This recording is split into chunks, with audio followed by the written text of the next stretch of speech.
Today's video is going to be a nice easy DIY one, so I'm going to be adding an LED strip under this kitchen unit here to try and brighten up this corner of the kitchen, which is a bit dark. And behind me here is a little sneak peek of the final product.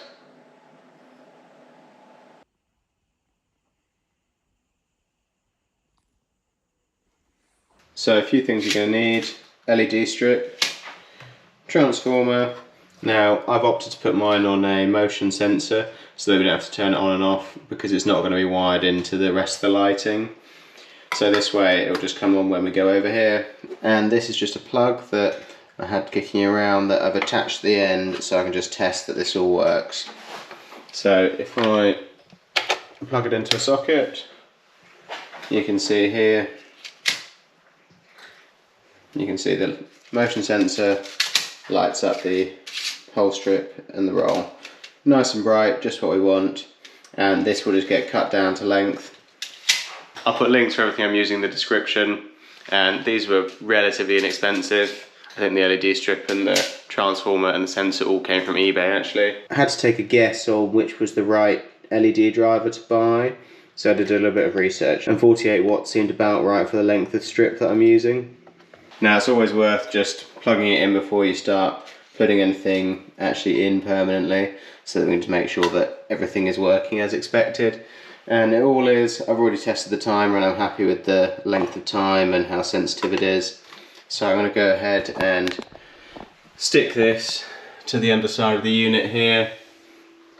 First thing you'll need though is to get some power for this. So in most kitchens you've got sockets around the edge, so you can see one here and I've got another one over here. And this one on this side is actually the one I'm going to be using.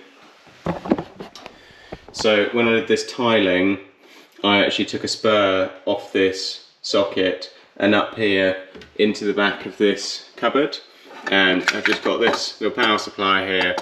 So because I was doing the tiling, it was quite an easy thing to do anyway, because I knew that any mess was going to get covered up. Now if you're not doing tiling and you don't want to make a mess of your walls, there is an option. If you've got dot and dab walls or if you've got stud walls, you'll hopefully be able to thread a cable up. So one of these tools is really worth getting. This is a cable tongue, and it just enables you to slide this behind plasterboard through dot and dab, fits really easily, and then you can tape it with cable around the end and pull it back through. These are pretty inexpensive but well worth having.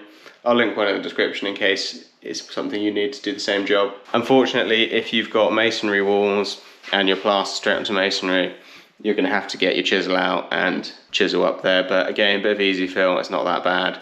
Or if you've got a multi-tool, get the hoover out and just multi-tool a little channel out. You're also going to need a fuse spur, so this is an MK one that I've got here because I think these are great quality and really easy to use. A little bit more expensive, but I think worth paying for, because you don't want to be wiring the LED strip straight into the socket circuit on the mains. You really need to have an isolating switch and something that's going to step down with the fuse capacity, so I'll probably just put a 3 amp fuse in this. So next job is just to measure and cut to length, and you can just cut with regular kitchen scissors, and then just go along and stick it to base of the units.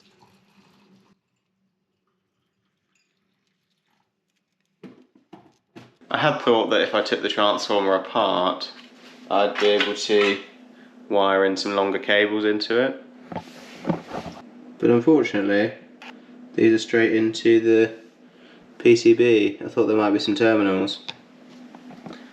So that's a little bit annoying, and I'm going to have some kind of joint under the units here, just on the 12 volt side, so not so bad, but still annoying. So now I've got the LED strip all secured under here, going the whole way along, and I put a couple of cable clips in. These are just twin and earth standard ones, just to hold this end up so it doesn't get pulled off, because the adhesive isn't going to be strong enough potentially to hold weight of cable, especially when this is getting pulled around while I'm trying to wire it in.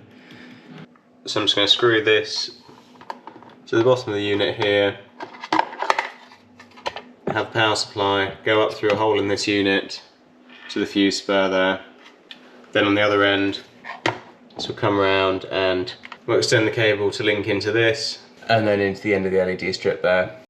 Now the hole I've got on the back of this box and the position of that cable isn't quite right, so I need to actually add a hole in this bottom corner here. And for doing that, easiest way is one of these cone cutters. Any kind of other drill bit, you tend to just shatter the box, whereas these actually don't really. I'll put a link to these down in the description. They're well worth having a set and pretty inexpensive. Nice hole, no shattering the box at all. Well worth having. So here I've just marked the hole that I'm going to go through for this cable to come up through.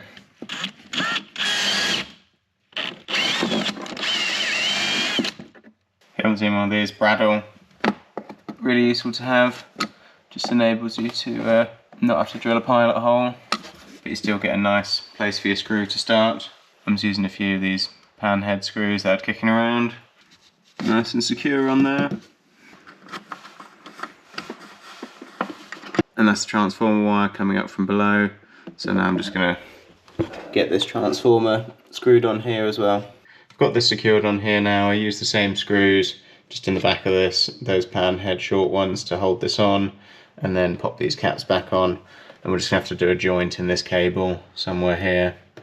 I had hoped to be able to take it back into here, but it's wired straight into the PCB.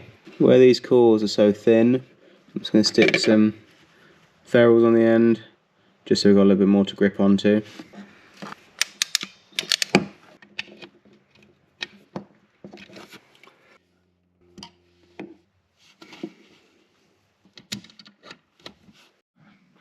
So I've got this sensor just screwed up here. So now I've got this transformer, I just need to get a cable from here, along here to the sensor, and then back out of the sensor to the start of the LED strip. So I'm going to go and see what 2-core white flex I've got kicking around. Be preferable to use white rather than any other colour, but see what I've got. So now I've got the components in, just need to join up with some cable. Now I've had a look at what I've got, and this 3-core and earth is the only white cable that's remotely suitable that I've got, so I'm just going to have to not use 2 of the cores.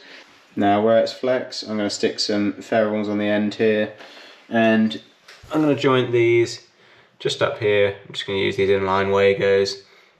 Now I'm not actually going to stick them in an enclosure because it's only 12 volt, so I'm just going to stick them onto the bottom of the unit there. Then if there's ever any problems, it's easy to take it apart.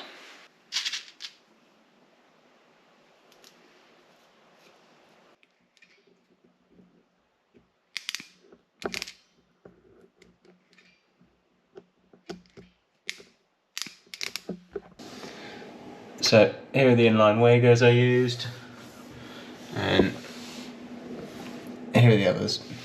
It would have been nice to terminate the cable straight into here, but these wires were wired straight into the PCB and soldered in, so they had to be joined. There wasn't an option to take the cable in there, unfortunately. But managed to get that tail up into the fuse spur there with no issues. Not the neatest job I've ever done, but you're never going to see it, so it should be fine. So now, time to turn it on.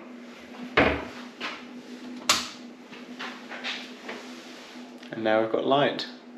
So you can see underneath, LED strip on.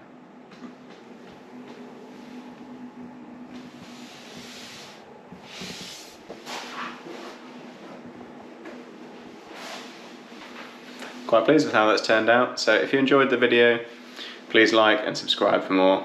Thanks for watching. The links to all the tools that I've used in this video and the materials will be in the description below, so if you're thinking of undertaking the same project, there are the bits that I used.